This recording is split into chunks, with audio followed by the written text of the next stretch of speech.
ازداد عدم تسامح الحكومة بأنواع كثيرة من النقد. قد ازدادت السلطات استخدامها للقوانين المقيدة للحريات من أجل اعتقال وتسجين أشخاص قاموا بتعبير آرائهم بطريقة سلمية.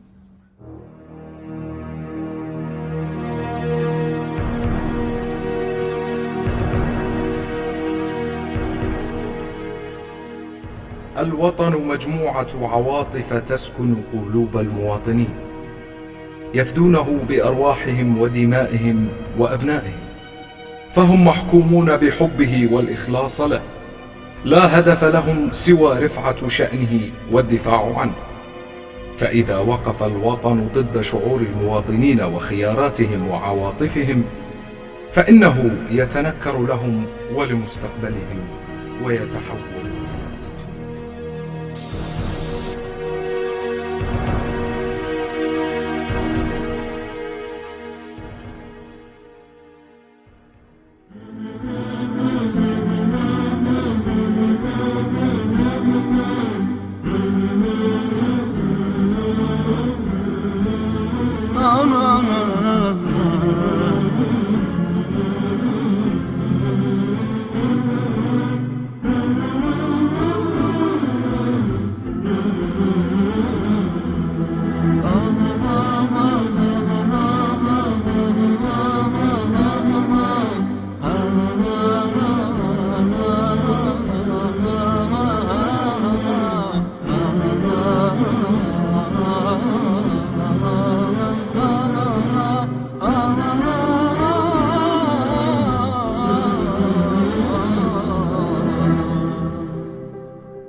عندما يستوطن الوطن في القلب ويتحول الحب إلى وطن، تتماهى المعاني الجميلة للوطنية والحب، وتسيطر على الإنسان حال من التأمل الوجداني، ويتساءل عن حقيقة برغم أنه يعيشها ويتمثلها، ويعجب إن كان هو يسكن وطنه أم أن وطنه يسكن لبه وعقله وكيانه.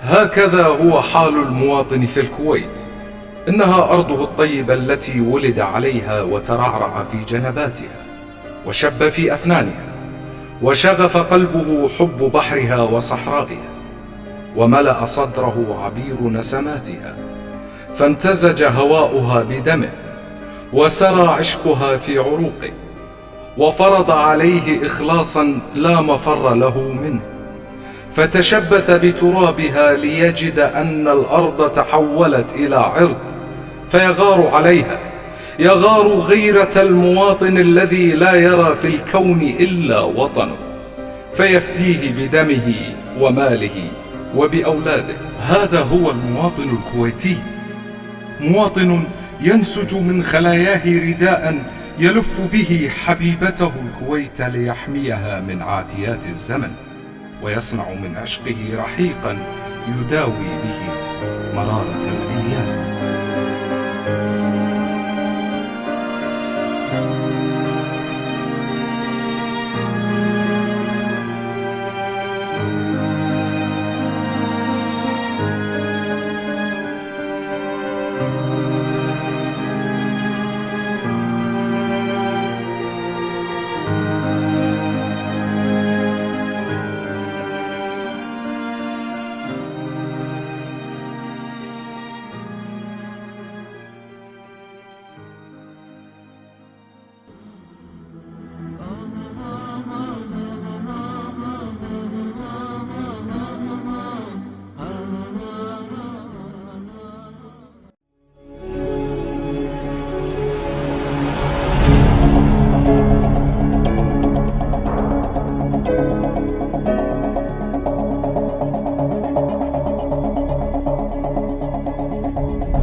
الوطن عزة وكرامة وصحوة الوجدان، الوطن صبر وعزيمة وقوة الإيمان. الوطن يا ابني ما هو لفلان وابن فلان وقلب فلان، الوطن يا ابني ما هو سايب يصير بلحظة مجنونة لأي كان. الوطن للي جذوره مثبتة بتاريخ يتزاحم مع الأزمان. الوطن يسكن خلايا الدم، غريزة تسري عبر الدم.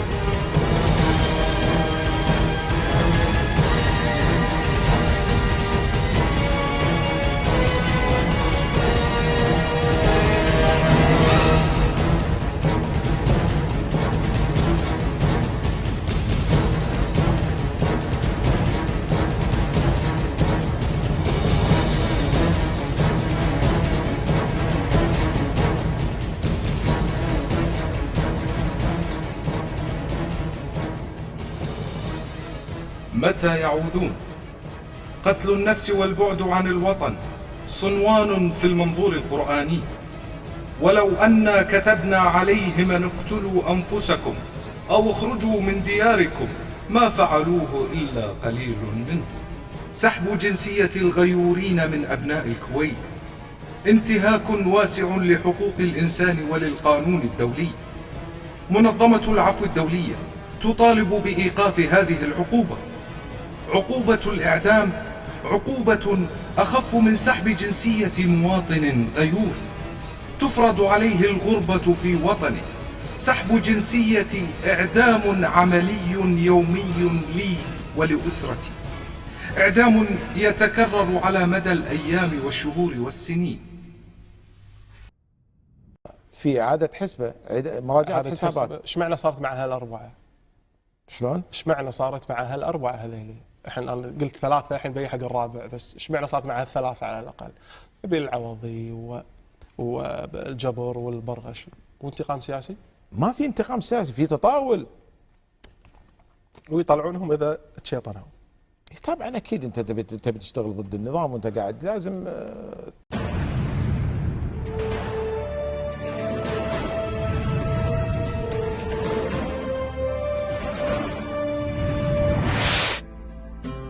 يا كويت لو جنسيتي حبر ووراك، معاش حبك في خفوقي وذاتي. قولي لهم توه من العشق ما فاق، ما زال يكتب للزمن ذكرياتي. وانا بوقف كل عمري على ساق، واصب لك كل الغلا من فراتي. اعيش لك كل مشاعر وخفاق، وتبقين في قلبي جميع امنياتي. ما ضاقت بوجهي وصدري لكافاك، ولا ضاقت بدربي واشوفك جهاتي. لا يحسبون اللي حصل هجر وفراق، هذا يزيد من الغلا يا غناتي. لا يحسبون اللي حصل هجر وفراق، هذا يزيد من الغلا يا غناتي. بيني وبين أرضك سواليف عشاق، من قبل لا يلمس لساني الهات. أهديت لك من طيب العمر ملاك، يا ليت لو غيري يسوي سواتي. ما خنت بك يوم أحمر الدم دفاق، وفيت يوم الريح قاسي وعاتي. ما خنت بك يوم أحمر الدم دفاق، وفيت يوم الريح قاسي وعاتي. أشتاق لك حتى وأنا عندك أشتاق، وأغيب والقى في ترابك شتاتي. أشتاق لك حتى وأنا عندك أشتاق، وأغيب والقى في ترابك شتاتي. أنت سكنتي في عيوني والأحداث، وأنا سكنتك لين شفتك حياتي. لا منكسر شامخ وثابت وعملاق، وعندي خبر يزعج عدوي ثباتي. وصاتي أكتبها على بيض الأوراق، وأنا أعرف أنك ما تخوني وصاتي. يا كويت لا من مت والموت سراق، وصيتي يحضن ترابك رفعتي.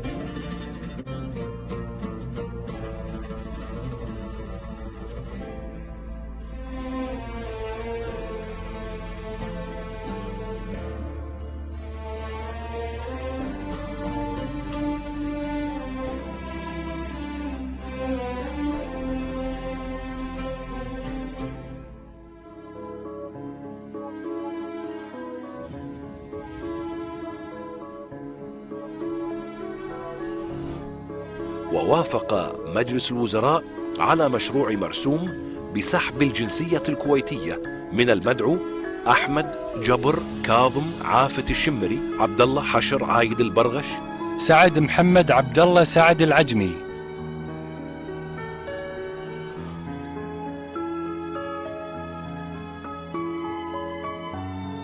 فوجئنا بقرار سحب جنسية عائلة كاملة، ليس لأسرتي أي ذنب في السحب. ليش تذهب بهذه الخصومة إلى رجال وأطفال وأبناء؟ ليش؟ فصل ضباط من الداخلية، فصل مدراء بالتنمية، فصل مدرسين ومدرسات، وأوقاف معاشات لمتقاعدين. أبنائنا بعضهم خارج الكويت لا يستطيع أن يرى أبناء أكثر من سنة ونص. شنو الجريمة؟ يلقى القبض على مواطن في الشارع وتغمقش عيونه ويكلبش ويشيلونه ويقطونه بالحدود، لأن المادة 11 من قانون الجنسية إذا مضى له سنة بالكويت يحق له يسترجع الجنسية. قبل ما تنتهي السنة بشهرين مسكوه بالشارع وقطوه بالحدود، هو بالسعودية مسحوبة جنسيته، وعياله مسحوبة جنسيتهم. لا هو يقدر يجيهم ولا هم يقدرون يجونه، يعني ينتظر 14 سنة أو 15 سنة على ما يشوف عياله. كل يوم كلهم يسألون السؤال: عمي وين أبوي؟ وين أبوي؟ تدرون يا جماعة وش أقول لهم؟ أقسم بالله العظيم إني صادق. أقول لهم أبوكم داز الكويت يدرس برا. ما أبي أقول أبوكم قطوه الكويت على الحدود. ما ودي أزرع في رؤوسهم كرة الكويت. بس هي طلعت حق سعد العجمي. اللي أبيها أطلع له، ليش ما أطلع له؟ أوكي. لازم تبلع العافية يعني. طيب. وقامت السلطات أيضا بتجريد بعض المنتقدين من جنسياتهم وتركهم بلا جنسية. لدينا قلق شديد من تدهور الوضع الحقوقي في السنوات الأخيرة، ويمثل هذا التدهور خيبة عمل. وهذا التقرير يمثل إنذار للحكومة ولكل الناس في الكويت حول الوضع الخطير لحرية التعبير. نعتبر بأن الكويت تواجه خطر الانزلاق إلى مزيد من القمع، وهذا سوف يعني أن الكويت ستفتقد سمعتها إقليميا في مجال حقوق الإنسان.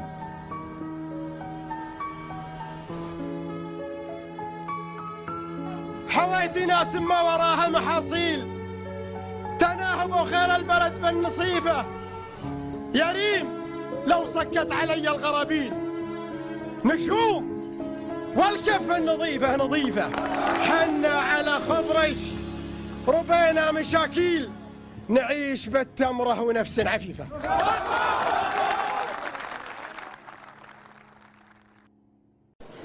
أقسم بالله العظيم أن أكون مخلصا للوطن وللأمير، وأن أحترم الدستور وقوانين الدولة، وأذود عن حريات الشعب ومصالحه وأمواله، وأؤدي أعمالي بالأمانة والصدق. اللي قاعد يجري هذا نصاب في نصاب، تعطي لو سمحت في نصاب. هل يوافق المجلس على تنفيذ الحكومة؟ هل يوافق المجلس موافقة الأخ الرئيس؟ تفضل. الأخ الرئيس، الوضع اللي قاعد يجري وضع مو طبيعي، وقاعد أقول لك الآن شركة الأنابيب المعدنية بيعت خط وتجمع سرقاتها. الأخ قاعد له عشرات السنوات الحكومة تجدد له باب ليش تبع 11 مليون، وداهم لندن وبعدين حولهم من لندن إلى بيروت. ذات الشركة اللي منهم بعد، منهم اللي متهمين، منهم اللي تعرضوا للبوقة، اللي تعرض للبوقة إحدى الشركة، إحدى المؤسسات، هيئة الغطة. هذا وفاء الحكومة لأيتام أهل الكويت والتأمينات الاجتماعية. والهيئة المبجلة هيئة الاستثمار تملك 18% من الأسهم، ما حد تكلم له. وافقت على التسوية. إذا وافقت على التسوية إذا انقبضت. لما جاء عرض عليكم تسوية ليش رفضتوها؟ ليش ما اعتمدنا مبدأ التسويات؟ ليش نقول حق الحرامي بوق وإذا كسرت فلوسك تعال اعمل لي تسوية 50% وخل 50% حلال عليك. ليش تسرق البلد بهذه الطريقة؟ ومنهم الناس في هيئة الاستثمار المتورطين في القضية. حكومة الآن تخصصت للأسف في حماية المتلاعبين. حكومة الآن لا تجينا يا يوسف الإبراهيم، يا من نحب ومن نعز ومن نحترم، لا تحط، نبي منك إجابة واضحة الآن، ولا تحط نفسك في فوة المدفع. ترى الحكومة هذه عندها استعداد قسما بالله تحدث أي وزير أنت ولا غيرك عشان تحافظ على نفسها.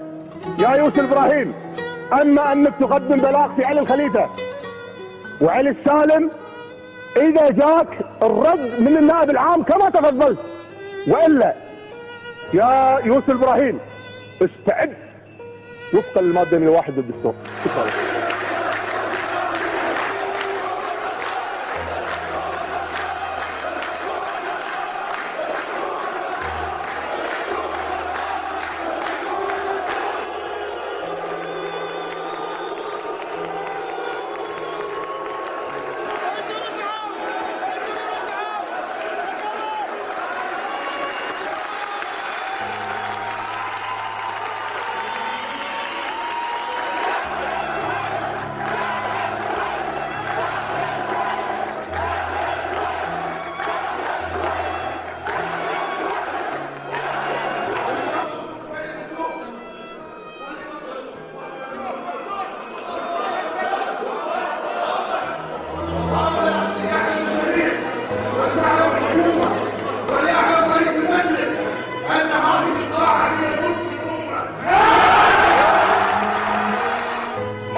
يجب أن يقف ويحاول أن يحور في الأمور ويرفع ورقة بيده ويقول حق الأخ عباس أنا راح أدينك، كأنه قاعد يحول الدستور بطريقته. وأنا أرجو إذا كان الأخ أحمد الكليب عندما يدين الأخ عباس ليقف أمام الشعب الكويتي قاطبة ويعلن من شنو يدين الأخ عباس. لا تحاول يا أخ أحمد سلم رجال أن محلي خرج إذا في أي فرص لا يجوز. لا تحاول أن تقوم بتبادل الأدوار.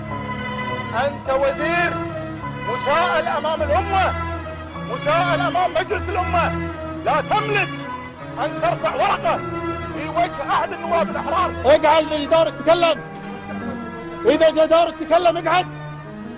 اقعد، أنت قاعد في بيت الأمة، أنت الأمة وضميرها يحاكمك. اقعد اقعد اقعد.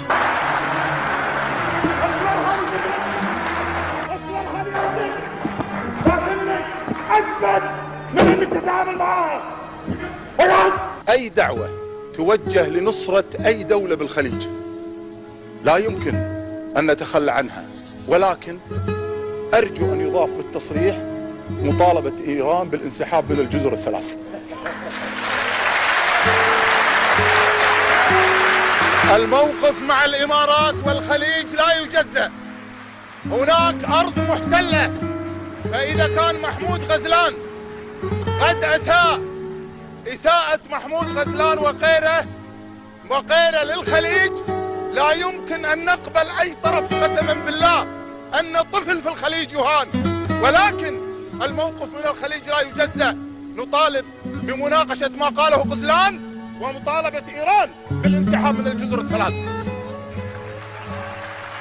ونقولها بالفم المليان: أفضل لنا وأشرف لنا وبيوتنا أولى فينا نقعد بيوتنا أفضل من النواب على الواحد.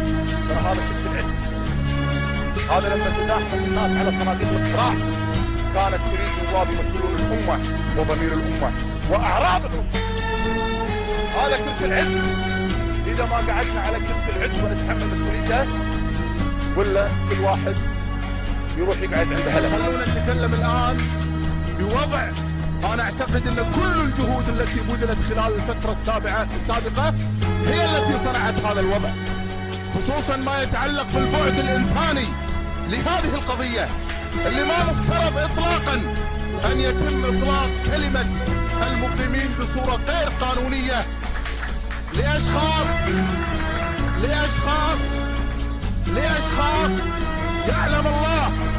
يعلم الله أننا نعرف تمام المعرفة ما هو دورهم وما هو عطائهم لهذا البلد. اتقوا الله بأنفسكم. حنا شعب حر، حنا شعب ما نظام. هذا اللي قاعد يحصل أمر خطير، قسما بالله العظيم، قسما بالله مشهد مؤلم مخيف ان يحصل في البلد مثل هذا الامر وحنا قاعدين وساكتين. صاحب اليوكل شيخ دخل عليهم وقالوا له نعتدي عليهم، قال اتركوهم. وصل الحال في البلد تخلونا نأمن على ارواحنا وعلى اعراضنا. يعقل هذا الكلام؟ يعقل في دولة المؤسسات ودولة الدستور أن تتم الأمور بهذه الطريقة؟ أن تتم الأمور بهذه البشاعة؟ الشيخ يقعد ببيته وهو محترم لكن ما يتسلط على رقاب الناس، لأن إذا تسلط على رقاب الناس راح نرد له صاعين. هذا اللي حصل ظلم. في الكويت قضت محكمة الاستئناف اليوم بحبس النائب السابق مسلم البراك 2 سنين مع الشغل. يدشن مشهد جديد في حكاية النائب السابق مسلم البراك ودرجات التقاضي.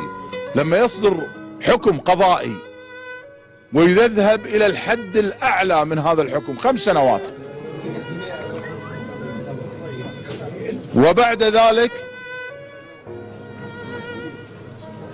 تحكم احكم بما تشاء، لكن المنطق شو يقول؟ انك تعطي المتهم ضمانات العدالة في حقه بالدفاع عن نفسه. لم أمكن من هذا الأمر. قسما بالله لو الرجل مكنني من حقوقي الدستورية والقانونية وحقي بالدفاع لا قلت هذا رأي قاضي، وفوق رأي القاضي رأي قاضي آخر، وفوق راضي القاضي الآخر قاضي آخر، وفوقهم قاضي السماء. لكن لا يمكنني من الدفاع. أقول لو أطلب منه أنه يعطيني مهلة حتى أختار محامين جدد أو أقنع محاميني بالعودة مرة أخرى. ومحاميني لما انسحبوا كانوا محقين، لأنهم انسحبوا لم توفر ولم أعطى الحق باستدعاء شهود النفي. لا شك أنه حكم سياسي بالدرجة الأولى، وأكبر دليل على ذلك أني كمتهم قد حرمت من درجة من درجات التقاضي. قضية المتهم بها وهي المساس بالذات الأميري على خلفية خطابه الذي ألقاه في ندوة كفى عبثا في ساحة الإرادة في شهر أكتوبر من العام الماضي. فقد داهمت القوات الخاصة ديوان البراك في منطقة الأندلس وقامت بتفتيش المنزل، ولم يعثروا على النائب البراك في الديوان، حيث أكد المحامون أن المنزل يعود لشقيق البراك. وطبقا لشهود عيان اقتحمت القوات المنزل بأكمله بينما كان يوجد فيه نساء وأطفال، وأشهرت السلاح في وجه الأفراد بعد تقييد بعضهم. كما قامت القوات الخاصة بتقييد شقيق البراك فواز واعتقلته بعد أن تعرض للضرب. وأفاد شهود العيان أن العقيد شكري النجار مساعد مدير عام الإدارة العامة للقوات الخاصة ترأس قوة الاقتحام التي انسحبت لاحقا بعد أن تمت مصادرة جميع المواد الفيلمية.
الكويت أصبحت اليوم بفعل الصوت الواحد وقلق الناس وخوفهم على مصيرهم ومستقبل أبنائهم أصبح بلد المليون سياسي.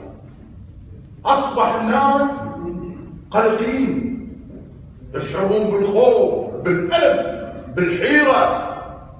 قاعدين يسمعون يوميا أن الأموال تسرق، قاعدين يشعرون أن السلطة بدل أن تحاسب لصوص الكيسة تذهب لتأخذ العجز من جيوب الفقراء. حاول أن تستشعر هذا الأمر، استشعر خطورته.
يتكلمون عنها اللي تطرح في احدى الصحف الخايبه واللي الكل يعرف ارتباطها في السلطه. هذه البدله ترى تسوى عندي مليون بشت من البشوت اللي يلبسونها سراق المال العام. اتشرف فيها. لم يكن الأول في الحياة السياسية الكويتية، والسيناريو يتكرر للمرة الثانية بالأشخاص نفسهم وذات الإجراءات، فالنائب السابق مسلم البراك خلف القضبان، والنزول إلى الشارع عاد للمطالبة بالإفراج عن البراك وسط إجراءات أمنية لا تختلف عن أسلوب وزارة الداخلية في التعامل مع أحداث سابقة. الليلة الأولى من احتجاز ضمير الأمة شهدت التجمع في ديوان البراك بمنطقة الأندلس لتنطلق المسيرات في وقت عكف فيه نواب الأغلبية المبطلة على صياغة بيانهم الأول للتضامن مع البراك ورفض قرار سجنه في خطوة تهدف إلى توصيل رسالة سياسية مفادها أن الجميع يقف خلف البراك ويرفض سجنه والتعسف في تطبيق القانون بحقه. وفي الجزء الآخر من مشهد الليلة الأولى للبراك في السجن كانت المسيرات تنطلق في أكثر من منطقة، حيث انطلقت الأولى في الأندلس، فيما انطلقت الثانية من منطقة صباح الناصر، لتلتقي المسيرتان أمام السجن المركزي ردد خلالها آلاف المشاركين عبارات التنديد بحجز البراك والمطالبة بالإفراج الفوري عنه. وفي مقابل هذه الجموع كانت القوات الخاصة تقف حاجزا لمنع الاقتراب من السجن. وفي منطقة الرقة انطلقت المسيرة الثالثة من إحدى دوارات المنطقة باتجاه شارع الغوص، مرددة الشعارات والمطالب ذاتها التي رددها المشاركون في المسيرتين الأولى والثانية، إلا أن هذه المسيرة لم تتمكن من الاستمرار بعد حضور رجال الأمن واعتقال عدد من المشاركين بعد دخول أفراد المباحث بين الحضور. نهاية المسيرتين الأولى والثانية أمام السجن المركزي اختلفت نهايتها عن نهاية مسيرة الرقة، حيث استخدمت القوات الخاصة القنابل الدخانية والقنابل الصوتية لتفريق المسيرة. أعلن بعدها منظمو المسيرة الانسحاب. وفور انتهاء مسيرات الأمس انطلقت الدعوات مجددا لتنظيم مسيرات أخرى مساء اليوم، وهو الأمر المتوقع. ولعل ما يزيد الإصرار على هذه المسيرات رفض القاضي اليوم الإفراج عن البراك بعد تقديم محاميه كتاب تظلم طالبوا من خلاله بالإفراج عن البراك إلى يوم الاثنين الذي ستنظر المحكمة فيه قضيته. ومن المتوقع أن تشهد مسيرات اليوم المزيد من الأعداد في ظل دعوات لوزارة الداخلية بالتعامل مع المسيرات بمسؤولية حتى لا تتطور الأمور إلى ما يخشاه جميع أبناء الكويت ويزداد المشهد السياسي تعقيدا وتكون الحلول أصعب مما هي عليه الآن بكثير.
سامع. شوف مجدي عاوز ايه، شوف مجدي عاوز ايه. مجدي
راشد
هم قطعوا هو اللي علينا.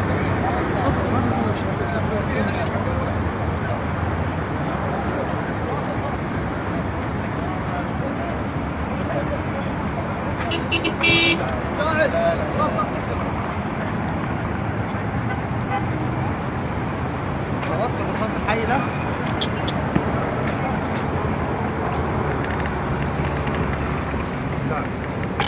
اليوم وبمناسبة مرور عام على حبس النائب السابق وأمين عام حشد مسلم البراك، حق علينا على الأقل أن نسترجع كل مجريات المحاكمة خلال السنة الماضية. وأقول دائما كما يردد بأن الحكم عنوان الحقيقة، لكن يعني كنا وما زلنا نردد بأن مسلم البراك وأثناء محاكمته قد حرم من درجة من درجات التقاضي، سيما بأن محكمة أول درجة لم نقدم أمامها الدفاع، ورددنا ذلك أمام محكمة الاستئناف وأكدنا على ذلك محكمة التمييز. ولكن في نهاية المطاف كنا وما زلنا نقول بأن الحكم عنوان الحقيقة، رغم الألم اللي نشعر فيه لحرمانه من درجة من درجة التقاضي. دائما نقول بأن نهاية الدعوة في أي دعوة سواء كانت لمسلم البراك أو لغيره من الأشخاص، المهم أن يمكن المتهم من تقديم دفاع أمام كل الدرجات وفقا لما نص عليه قانون الإجراءات الجزائية. الكويتي إيمان راسخ وثابت، وأن قيمي ومبادئي بتزايد، وأن أثمن شيء في الحياة هي الحرية، ولكن الكرامة أثمن من الحرية. وعيب على اللي يتقي عمره هذه القصيدة مهداة إلى ضمير الأمة، مسلم محمد البراك، كلمات خالد المريخي، أداء السيالي. من وين ما تنزل يا ابو حمود عالي، ومن وين ما تجلى الصدر لو تطرف، العز يمسك. لست قاتلا، ولست تاجر مخدرات، ولست تاجر خمور، ولست متآمرا، ولم أخن الكويت، فهي في قلبي وأنا في قلبها. من وين ما تنزل يا ابو حمود عالي، من وين ما تجلى الصدر لو تطرف، العز يمسلم لك اول وتالي، عقبك ذياب السجن صارت تشرف، سكنت يمسلم قلوب الرجال، ولا الرخوم قلوبهم ما تشرف، ولا الرخوم قلوبهم ما تشرف، الريح ما تقدر تهز الجبال، والصدق يبقى والفعل ما يحرف، الراس شمخ والتوالي توالي، كل على ما قيل في نفسه عرف، سكنت يسلم قلوب الرجال، ولا الرخوم قلوبهم ما تشرف، ولا الرخوم قلوبهم ما تشرف، ما قلت إذا عمي وذول خوالي، يمناك من بحر الكرامات تغرف، لاجل الكويت بعينك المر حالي، وقت الشدايد معدن الناس يعرف، سكنت يسلم قلوب الرجال، ولا الرخوم قلوبهم ما تشرف، ولا الرخوم قلوبهم ما تشرف، من وين ما تنزل يا ابو حمود عالي، من وين ما تجلى الصدر لو تطرف، العز يمسلم لك اول وتالي، عقبك ذياب السجن صارت تشرف، سكنت يمسلم قلوب الرجال، ولا الرخوم قلوبهم ما تشرف، ولا الرخوم قلوبهم ما تشرف، الريح ما تقدر تهز الجبال، والصدق يبقى والفعل ما يحرف، الراس شمخ والتوالي توالي، كل على ما قيل في نفسه عرف، سكنت يمسلم قلوب الرجال، ولا الرخوم قلوبهم ما تشرف، ولا الرخوم قلوبهم ما تشرف، ما قلت إذا عمي وذول خوالي، يمناك من بحر الكرامات تغرف، لاجل الكويت بعينك المر حالي، وقت الشدايد معدن الناس يعرف، سكنت يسلم قلوب الرجال، ولا الرخوم قلوبهم ما تشرف، ولا الرخوم قلوبهم ما تشرف، ولا الرخوم قلوبهم ما تشرف.